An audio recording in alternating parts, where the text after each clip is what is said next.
दोस्तों, कहानी की शुरुआत होती है रूस के एक प्रिजन वैन से, जिसमें बैठे हुए कुछ कैदियों को जेल ले जाया जा रहा था। लेकिन रास्ते में इस वैन में फ्यूल डलवाने के लिए इसे गैस स्टेशन पर रोक दिया जाता है और साथ ही कैदियों को भी हल्का होने की इजाजत दी जाती है। लेकिन जाते वक्त जब ऑफिसर कैदियों को नंबर वाइज वैन में बैठा है तो एक कैदी कम होता है। फिर तुरंत खोज शुरू होती है और वॉशरूम के बैक साइड पर मिलता है मूवी का मेन कैरेक्टर क्रेविन, जिसके बाद इन सभी को जेल में ले जाकर सेल्स में बंद कर दिया जाता है। अब अगले दिन जब क्रेविन एक्सरसाइज कर रहा होता है तो जेल के कुछ बदमाश आदमी क्रेविन को अपनी दादागिरी दिखाने लगते हैं, लेकिन क्रेविन इन्हें ही सबक सिखा देता है। इस मारपीट के बाद इसे जेल के हेड सेमन के सामने पेश किया जाता है, जो पहले से क्रेविन को जानता था। सेमन क्रेविन से कहता है कि यह जेल जल्द ही तुझे सुधार देगी। तभी क्रेविन जमीन पर शेर का सर रख देता है, जिसकी स्किन से कारपेट बनाया गया था। यह देखकर क्रेविन गुस्से में कहता है कि तुम्हें शिकार करना शोभा नहीं देता, कहीं कोई एक दिन तुम्हारा शिकार न कर ले।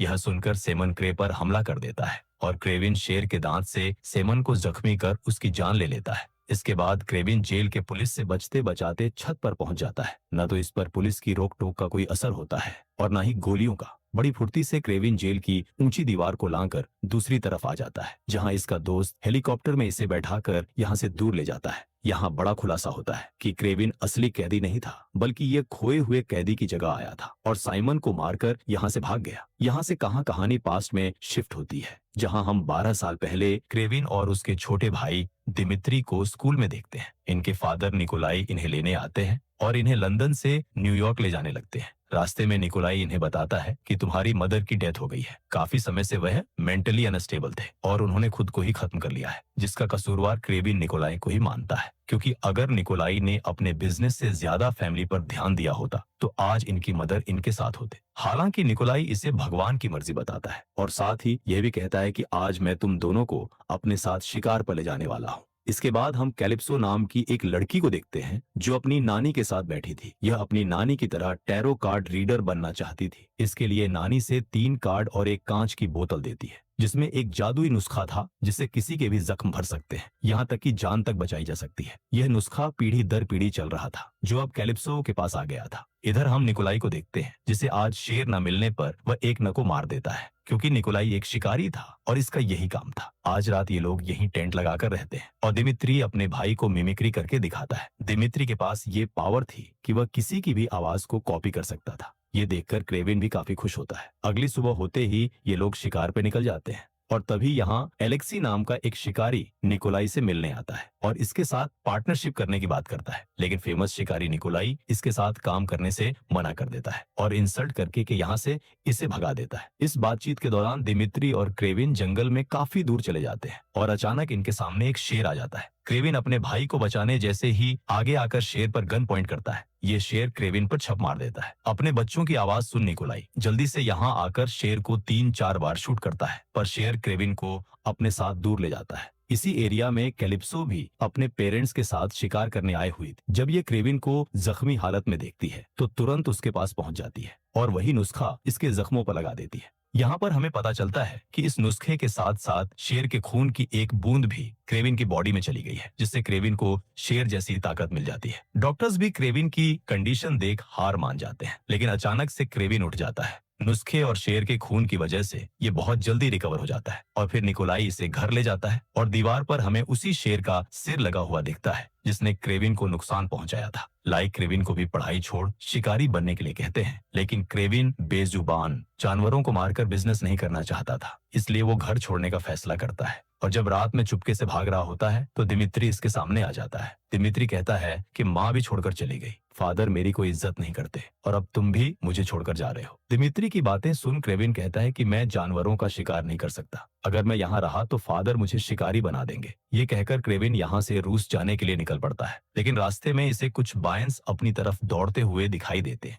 जिन्हें देखकर क्रेविन काफी डर जाता है। लेकिन एक बायसन क्रेविन को बचाने के लिए इसके सामने प्रोटेक्शन वॉल बनकर खड़ा हो जाता है, क्योंकि इसे क्रेविन की आंखों में एक राजा दिखाई दे रहा था। इसी तरह क्रेविन बायन से बचकर यहाँ से सीधा उस घर में जाता है जहाँ यह अपनी मॉम और भाई के साथ बचपन में अच्छा टाइम स्पेंड करने आता था। रात को जब क्रेविन को भूख लगती है तो यह शिकार करने के लिए निकल जाता है और यहाँ पर हमें क्रेविन की असली ताकत देखने को मिलती है। क्रेविन नॉर्मल इंसान से काफी ज्यादा फुर्तीला ताकतवर हो गया था। एक बार क्रेविन को दूर गोली चलने की आवाज सुनाई देती है, जब यह पेड़ पर चढ़कर देखता है तो पता चलता है कि दो हंटर्स बायंस का शिकार कर रहे हैं। यह देखकर क्रेविन तुरंत उन शिकारियों के पास जाता है और कहता है कि तुमने जितने बायंस का शिकार किया है उसके लिए मैं तुम्हें छोड़ दूंगा, लेकिन अब यहाँ से तुरंत चले जाओ। यह सुनकर शिकारी हंसने लगते हैं और मारने के लिए गम तान देते हैं, लेकिन क्रेविन इन दोनों को बेरहमी से मार देता है। और फिर कहानी घूमती है प्रेजेंट में, जहाँ जेल से भागकर क्रेविन अब फिर से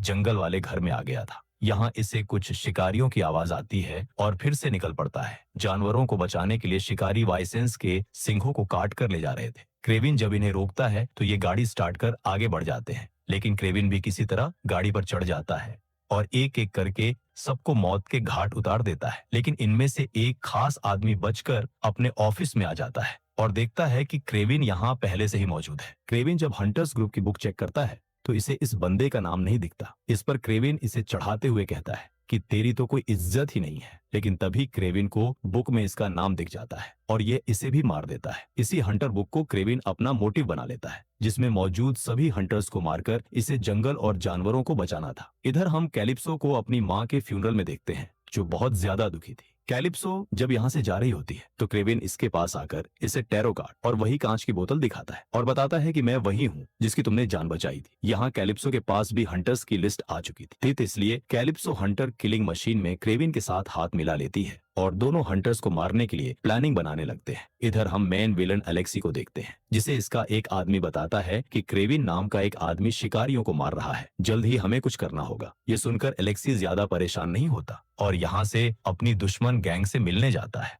और गैंग के आदमियों से कहता है कि तुम्हारा लीडर तो क्रेविन के हाथों मारा गया, इसलिए मैं तुम्हारे बिजनेस को टेक ओवर करना चाहता हूँ। इस बात के लिए कुछ लोग राजी हो जाते हैं, लेकिन जो लोग मना करते हैं उन्हें मारने के लिए एलेक्सी अपने असली रूप में आ जाता है। दरअसल एलेक्सी की बॉडी में कुछ ऐसी बायोमैकेनिकल ट्यूब्स लगी थी जिससे यह अपने इंसानी रूप में रहता था, लेकिन इन ट्यूब्स को निकालते ही यह गैंडे का रूप ले लेता है। राइनो का रूप देखकर ही बाकी के लोग इसे अपना बॉस मान लेते हैं। आज दिमित्री का बर्थडे था, जिसके लिए एक पार्टी भी रखी गई थी, लेकिन तभी यहाँ कुछ गुंडे अटैक कर देते हैं और दिमित्री खुद को बचाने के लिए टेबल के नीचे छुप जाता है, जबकि निकोलाई इनका डट के सामना करता है और दिमित्री की कायरता के लिए इसे खूब डांट भी लगाता है। वहीं दूसरी तरफ हम रूस की जेल को देखते हैं, जहाँ एक खतरनाक हंटर घुस आया था। ये हिप्नोटाइज कर एक अफसर को मार देता है और फिर क्रेविन को मारने के लिए निकल पड़ता है। इधर क्रेविन दिमित्री को बर्थडे विश करने के लिए घर पर आता है और दोनों भाई जब डिनर कर रहे होते हैं तो निकोलाई आकर क्रेविन से बिजनेस को संभालने के लिए कहता है, लेकिन क्रेविन मना कर देता है और तीनों पार्टी एंजॉय करते हैं।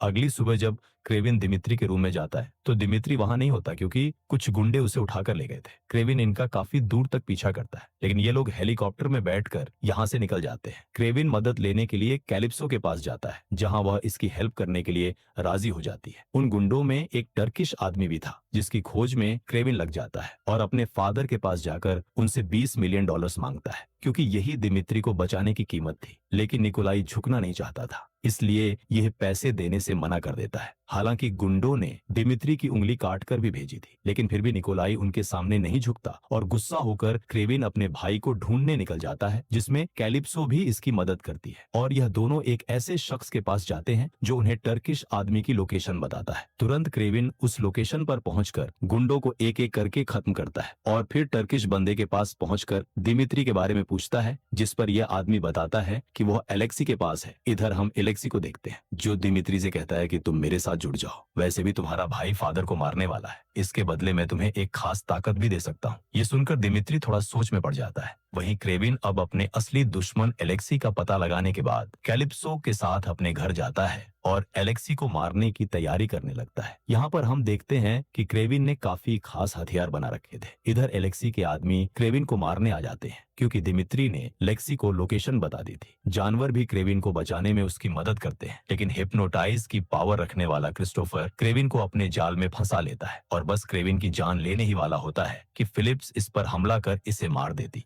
और क्रेविन बच जाता है। अब तक एलेक्सी यही सोचकर खुश हो रहा होता है कि उसके आदमियों ने क्रेविन को मार दिया होगा, लेकिन रास्ते में बायंस का ग्रुप इनकी तरफ बढ़ने लगता है और इनसे निपटने के लिए एलेक्सी गेंडे का रूप ले लेता है। यही क्रेविन भी आ जाता है और दोनों में जबरदस्त फाइट होती है। इसी बीच क्रेविन एलेक्सी के शरीर पर रॉड से हमला कर देता है और फिर बायंस को इसके ऊपर चढ़ाकर इसे मौत की नींद सुला देता है। तभी दिमित्री भी यहाँ पे आ जाता है। आखिर में क्रेविन सबसे बड़े शिकारी को मारने जाता है जो कि निकोलाई था। लेकिन निकोलाई कहता है कि मैं एक शिकारी हूँ और आखिर तक यही करूंगा। क्रेविन अपने फादर को अपने हाथों से नहीं मारना चाहता था, इसलिए ये एक भालू की मदद से निकोलाई को मरवा देता है। इसके बाद सब ठीक हो जाता है और फिर दिमित्री का नेक्स्ट बर्थडे आता है, जिस पर क्रेविन इससे मिलने जाता है, जहाँ दिमित्री कहता है कि अब मैं फादर के बिजनेस को आगे ले जाऊंगा। ये सुनकर क्रेविन काफी शॉक्ड होता है और दिमित्री क्रेविन के रूप में आकर उसे सबसे दूर रहने के लिए धमका आता है। दिमित्री के पास अवाबा बदलने की तो पावर थी ही, एलेक्सी ने उसे रूप बदलने की भी ताकत दे दी थी। और अब दिमित्री शिकार के खेल को शुरू करने का फैसला करता है और लास्ट में क्रेविन को अपने फादर की दी हुई जैकेट और लेटर मिलता है, जिसमें लिखा हुआ था कि तुम जानते हो तुम्हें किसका शिकार करना है। अगला दुश्मन था तिमितेरी और इसी के साथ मूवी खत्म हो जाती है।